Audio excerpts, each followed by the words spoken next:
નમસ્કાર દર્શક મિત્રો, આશા ન્યૂઝ ગુજરાતીમાં આપનું સ્વાગત છે।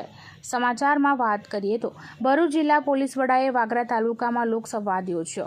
ભરૂચ જિલ્લા પોલીસ વડાએ વાગરા તાલુકાના અનેક ગામના અગ્રણીઓને લોકદરબાર યોજી સાથે 3 નવા કાયદાથી અવગત કર્યા। સમગ્ર ભારત દેશમાં 3 નવા ફોજદારી કાયદા, ભારતીય ન્યાય સંહિતા, ભારતીય નાગરિક સુરક્ષા સંહિતા અને ભારતીય સાક્ષ્ય કાયદાનો અમલ 1 જુલાઈથી શરૂ થઈ ગયો છે। આ કાયદા ભારતીય ફોજદારી ન્યાય વ્યવસ્થામાં ધરમૂળથી પરિવર્તન લાવશે। ત્રણેક કાયદા બ્રિટિશ યુગના Indian penal code, IPC, criminal procedure code, CrPC 1973 અને ઇન્ડિયન એવિડન્સ એક્ટ 1872નું સ્થાન લેશે। નવા કાયદામાં રાજદ્રોહનું સ્થાન દેશદ્રોહે લઈ લીધું છે। આતંકવાદીની વ્યાખ્યા સ્પષ્ટ કરાઈ છે।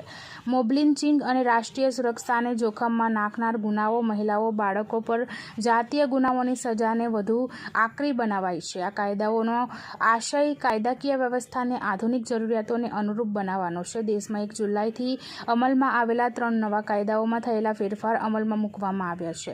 આ કાયદાઓ અંગે લોકોમાં જાગૃતિ આવે તે માટે ભરૂચ જિલ્લા પોલીસ વિભાગ દ્વારા લોક જાગૃતિ અને નવા કાયદાની સમજણ આપવા માટે જિલ્લામાં લોક દરબારના કાર્યક્રમ થકી લોકોને માહિતી પૂરી પાડવામાં આવી રહી છે। જે અંતર્ગત વાગરાની તાલુકા હેલ્થ કચેરી ખાતે ભરૂચ જિલ્લા પોલીસ વડાની અધ્યક્ષતામાં લોક દરબાર કાર્યક્રમ આયોજિત કરવામાં આવ્યો હતો। આ લોક દરબારમાં ઉપસ્થિત શાંતિ સમિતિના સભ્યો, શહેરના નાગરિકો હાજર રહેતા તેમને ભારતીય ન્યાય સંહિતા, ભારતીય નાગરિક સુરક્ષા સંહિતા અને ભારતીય સુરક્ષા અધિનિયમ જેવા નવા કાયદાની જોગવાઈ અંગે સમજ આપવામાં આવી હતી।